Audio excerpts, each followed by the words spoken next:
Hey y'all, it's T again. So the reserves video that I made, I was just kind of following up because I know some people like, hey, why should I join the military, or why did you join the military again? So I was gonna write out a list and all that, but it's a few reasons that I can think of off the top of my head. One of the reasons being to serve your country. I know some of y'all probably gonna say, why would I want to do that? But I mean, some people, it's an honorable thing for them to do. They might have had family members that served in the military. So, you know, that's a good reason, I think. Because I know my granddad, he was in the army. But other than that, and then my uncle was in the Marines, I think. But other than that, like, I can't think of a lot of people in my family that served, like 4 or 5 that I know, like off the top of my head. So that's one reason. Another reason, education. I'm still learning a lot of stuff about the reserves versus active duty since I've already done my active duty. Um, I don't know, in the future might go back active. I don't know. I can't speak on it right now. Um, but education, GI Bill. I had post 9/11. I think it was like 36 months. With the post 9/11, it paid my tuition, and then it was $1,000 a year stipend for your books. So like you use it either like um spring, fall, or like if you don't go one semester, you use it for the next semester or something like that. I'm not sure if it's changed since then, because oh Lord, last time I used mine was back in like 2019, when I got done with school. But I do still have like 6 months left on my GI Bill. um Montgomery GI Bill, I think I had that at first, and then I switched over to post 9/11. And then, in addition to your GI Bill, you can also use financial aid if you qualify. So say you use your GI Bill and it covers your tuition, then you got financial aid, and then you get a refund check at school when it's time.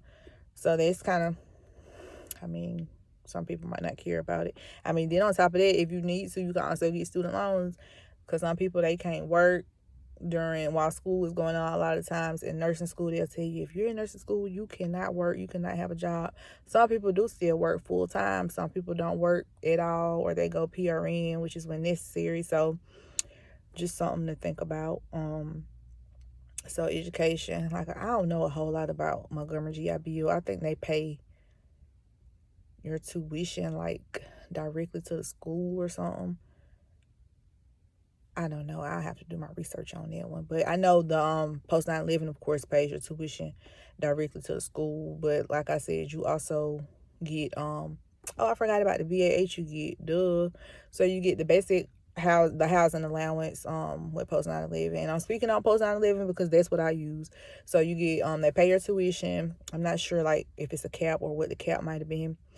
Pay your tuition, you get $1,000 stipend for your books, and I gotta double check on that too, because it might have changed since last time I used it. And then the BAH. So when I was going to school, and it depends on where you live, like how much BAH you get, and if you're full time, or how many hours you going to school, how many credit hours you getting, or like if it's in person or online, because pretty sure you get more for in person classes. And then I guess I think it was like when I was going, the area that I live in, it was like $1,300 a month. With inflation, everything's so high, so that might not be much to some people. But I mean, you getting your student loan or your refund check on top of your BAH. Some people, they might work a few hours, and you might could possibly make it work. Then another reason to join the military, healthcare. Some people now I know with active, of course you can go to medical, dental, whatever, no problem. But then I know right now, I know with the reserves, since that's what I'm doing right now, you do have to pay for, if it's just an individual, it's just you. think it's around $40-something a month for medical. And then for dental, of course you got to pay separate for that with as if you're in the reserves. But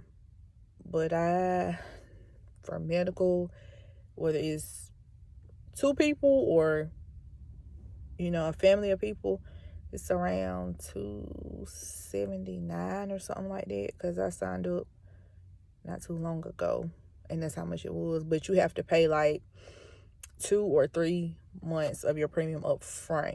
So when you get ready to sign up, you got to pay like that day. And then they said something about it being prorated. So but the thing about the healthcare with reserves anyway, if you're at a job and say, how usually when you have a job, you get your insurance through your job. If you decide, hey, I don't want to work here, you got TRICARE. You ain't got to worry about insurance with your job, because whatever job you go to, you're paying for TRICARE. So you can kind of bounce around if you want to. Just saying, just a thought.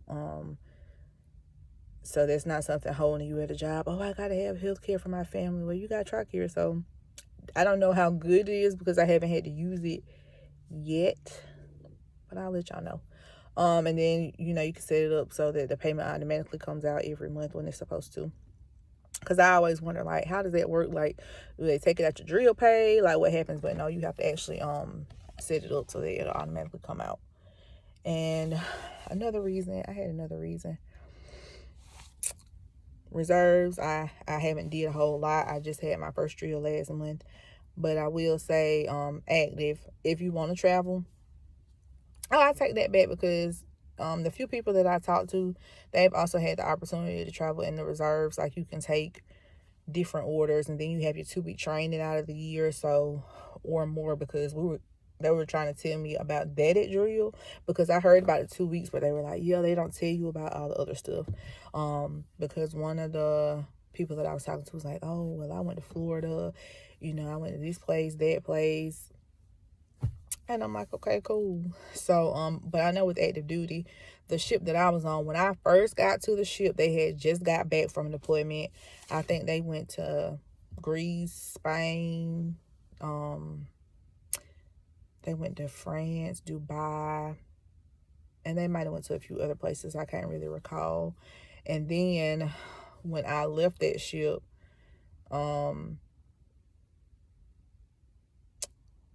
at some point they went on another deployment. So just something to think about. But yeah, I mean, opportunities are endless with anything. You just gotta, hey, like, what do I want? What do I want out of life?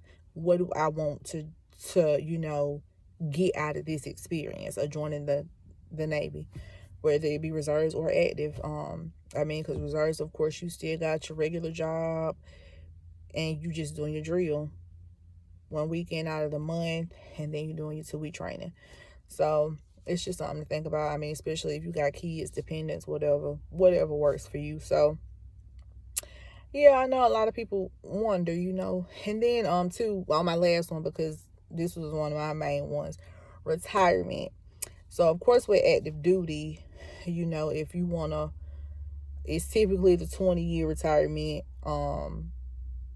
which I say a lot of times I should have stayed in, because I would have been halfway to retirement. I joined active duty 2011. It's 2023. I would have been over halfway done and on my way to retirement. But no, I got out, and I got out for good reason in my mind at the time. So I wouldn't take that back. But reserves, so I have my 4 years active. So I would need 16 more years in order to be eligible for retirement, which I wouldn't, from my understanding, I wouldn't be able to draw a retirement check after the 16 years is up in reserves, but after I turn 60, or when I turn 60. But that's also something, it's very new to me. So that's also something that, I'll do research on, because I know I saw that somewhere. Where, I don't know, because I was trying to do my research on stuff before I joined, just to have an idea. But yeah, I mean, if you want to do something, do your research. Do your research, because people can tell you, hey, you know, it's XYZ, and it might not always be the right thing. Just like some of the stuff I'm saying, I probably need to do my research on, but I always do your own research too, because people, they'll tell you something and then it's like, well, you said this and it was that, you know. So yeah, just make sure you do your research, if anything, because you might see something and you might not understand it, or you might take it a different way than somebody else, or they might take it a different way from you. So, you know, I think it's always good to do your research on stuff. But yeah, I mean, the military, you got to make it work for you. You got to get what you can get, and keep on pushing. But if y'all have any questions about anything, feel free to ask or do your research. Y'all have a good day. Bye.